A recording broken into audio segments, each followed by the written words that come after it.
Okay, so, surprise, surprise, my replacement nozzles came early. I got two 0.4s to replace my broken original on my Qidi Plus 4. Qidi Plus 4. And you gotta love the way they pack this. I thought they would come in the standard cheapy mailer. Instead, they come in the standard cheapy mailer, but it's like huge, like a pillow, right? Because this thing is in it. And behold, right there, one-piece hardened steel nozzle.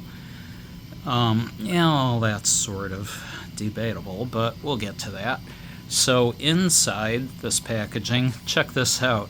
I'm like, what? How do I get it out of there? Well, this top isn't like the whole entire foam. It's a separate piece. Isn't that cool? And then there's your nozzle.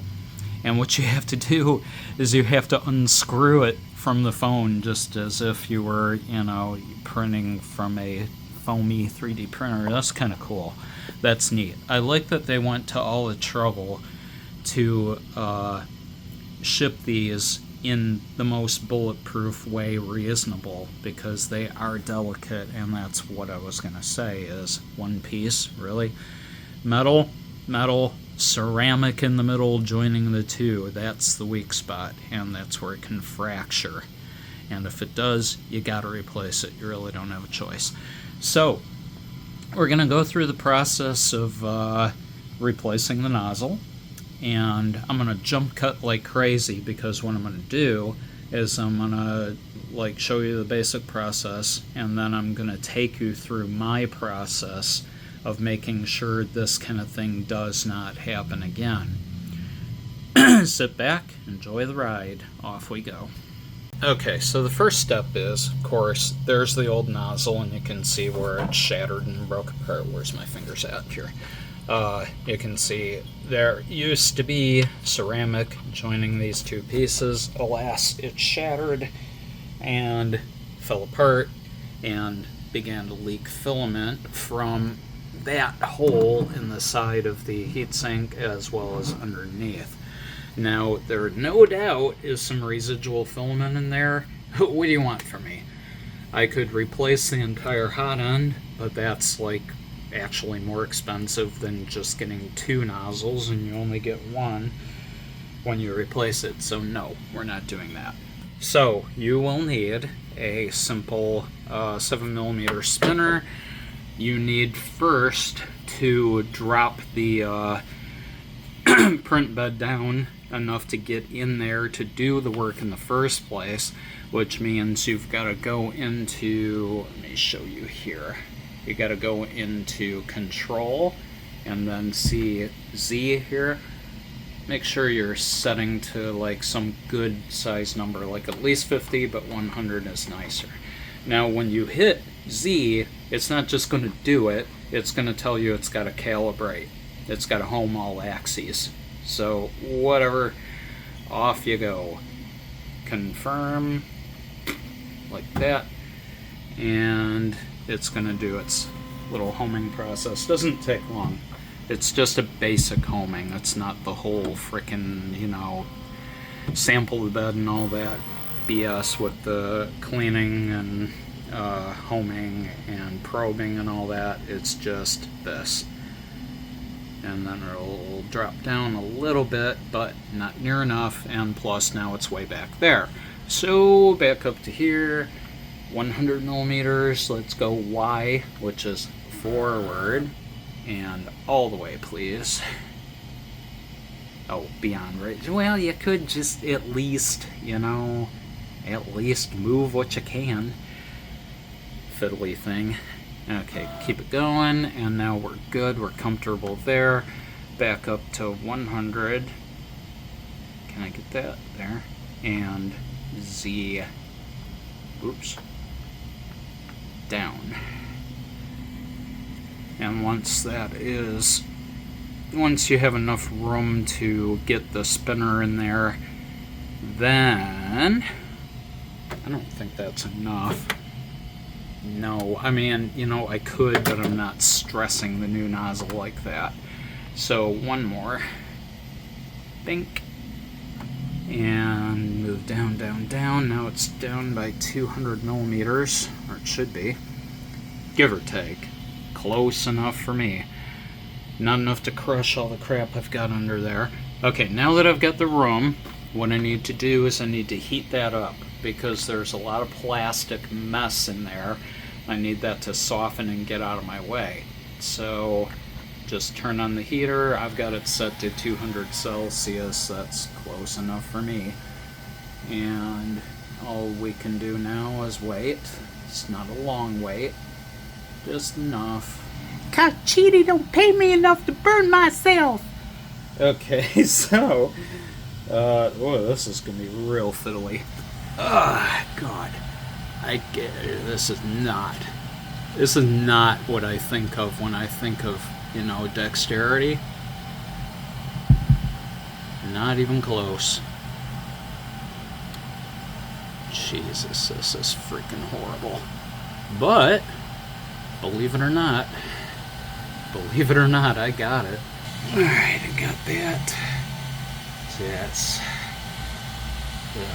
this is sloppy. I guess that would be sloppy first. So, you notice which way I'm turning, right? Seems counterintuitive, but you're screwing in a part upside down. So it's actually righty-tighty still, but from this point of view, you're turning counterclockwise to thread it in. And now you don't want to get too crazy. You want that just snug. Because you don't want to put undue stress and strain on that heater. So I'm just going to torque it in a little. And now this is an old trick from way back, old school 3D printing tricks. Go up into here, 200C, see that? I'm shaky. My apologies, I'm shaky. Now this thing goes to 370, and that's what we're gonna do. We're gonna put in 370C and let it go all the way to its top end. Reason being, these things will loosen when they get hotter than what you torqued them at. So we don't want to give it any room for that. We want it to go all the way, baby, all the way. Then torque it, then let off the heat. And it will be nice and tight and ready to rock and roll. Alright, tell you what, I'm like a little nervous about this whole thing. I'm gonna go ahead and give it a torque just like that. And not much to do, really. It cracked just a little, but it really didn't feel like I gained anything. And it's now down to 338 because of that, because I touched it with the wrench. Not heating at expected rate. Oh, how about that? Well, I pulled a noser because I put the wrench on it, and I think that made it think, oh shit, there's a problem. Okay, it doesn't wanna let go now. Now it's like stuck there. Dude, okay. Since it's being belligerent, we're just going to cut it off and restart the hard way. Alright, so we're back up, and there you are. There's the spacer that we're going to print. Temps back down, thankfully, because that was a little spooky. In the filament profile here, in advanced, see this line here that I put in? I've got it commented out, and we're going to bring it back in. This adjusts your nozzle a little bit up or down depending on how you set it. We're gonna set it to 0.5 millimeter and see what that does. Minecraft chicken. Ask me why my home directory for all 3D printer stuff is Minecraft chicken. Robo things, that's from the old Robo 3D printer that I started with. Minecraft chicken was the very first model I ever downloaded. I didn't really know where to start, and I saw a complete model for a Minecraft chicken, and I'm like, that I gotta have. And because I got lazy, I went and named the folder, well, I unzipped it directly into RoboThings. It made Minecraft chicken, and it dropped the model in here, which is in here somewhere. Doop-a-doop-doop-doo. Well, it's in here somewhere. Chicken. There it is. Chicken AMF, chicken STL, chicken 2 STL. Those are the chicken files. And rather than fix my mess, I just started making off of that tree, so everything is under Minecraft chicken. Stupid little backstory. Anyway, so there's a spacer in here. Spacer hex, spacer round, number 430, 12/5/2016.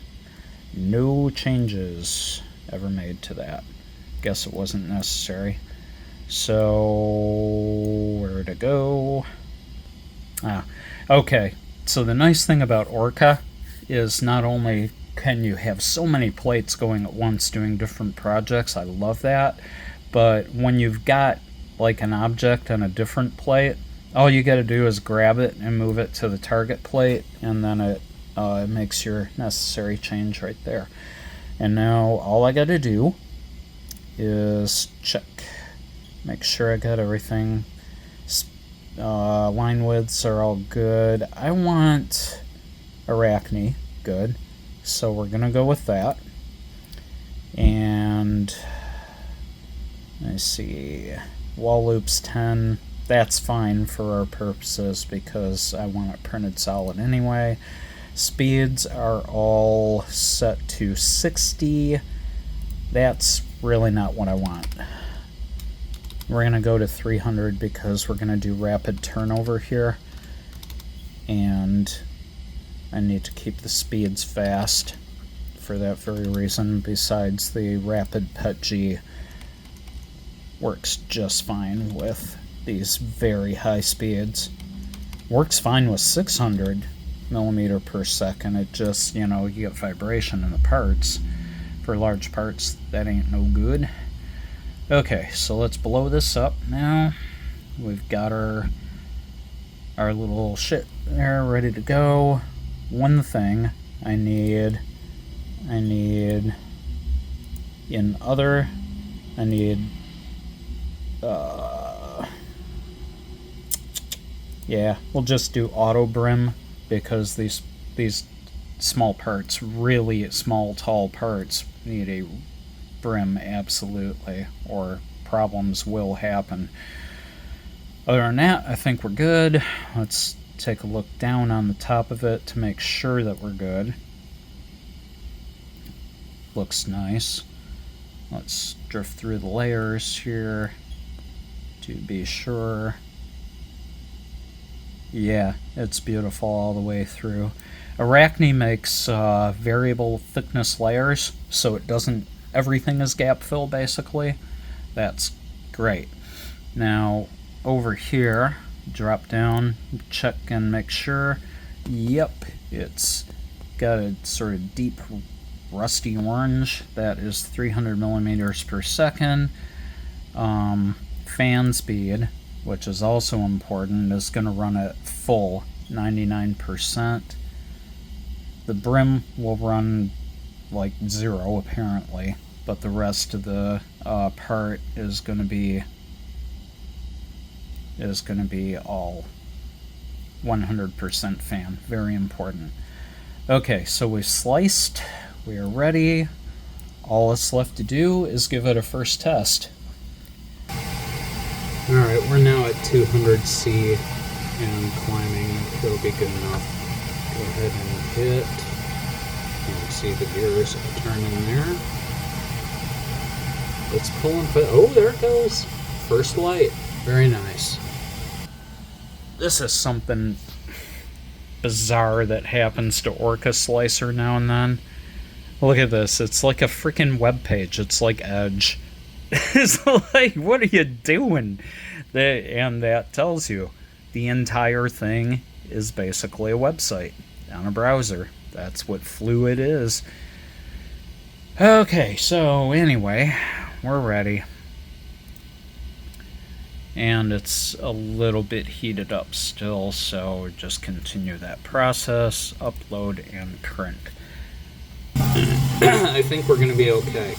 Now, what I expect to have happen, I expect it to print too loose because I've got a Z offset of 0.5 millimeter, which is quite a lot. So I expect that to be a problem. In other words, failure in the first run. And that's fine. That's fine. That's kind of the point. Here we go. Let's find out together.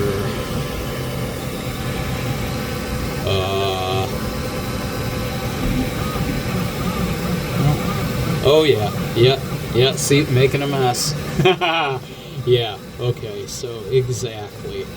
Now this will probably finish, but it's got to catch up to itself because it was printing essentially in the open air to start with. So it's going to be a really bad first layer. But as it builds a mound of crap to stand upon, it sorts itself out. See? It's magic. That's one thing about 3D printers, they can oftentimes sort their own mistakes. It looks good. It looks very good for, for the offset mess that it created. I think that's as perfect as I can hope for right out of the box. Yay, we're back. Oh, that feels good. So now I've got to take the gamble of resetting my Z height to normal and just, hope that it works without a problem. And I don't have to set it all the way back down to 0 Z height. I can, oh, that's neat. Look at this. It's right on the, that's a little bigger than I meant to show you. It's right on the freaking interface, right on the display. Z.5. I didn't know it would carry over from software to hardware like that. That is great. So yeah, that's everything I hoped for. And this looks really good.